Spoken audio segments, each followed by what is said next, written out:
Да, сложно. Не будем больше бегать, да? Все, малышка, давай. Не будем бегать, пошли спокойно. Вот наша роночка. Если видно, то на задней лапке в области сустава и на передней в области локтя подзаживает. Вот уже почти 1,5 месяца терапии.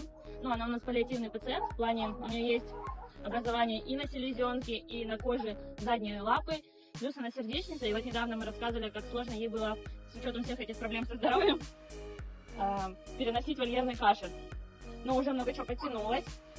Смотрите, какая она жизнерадостная, да, Рон? Красоты. Вот так она еще кашляет. У таких пациентов намного длительнее проходит любой вирус. Зато смотрите, как бегает. Рон? Ой. Что это за красивая булочка? Всем мы такой утренний настрой.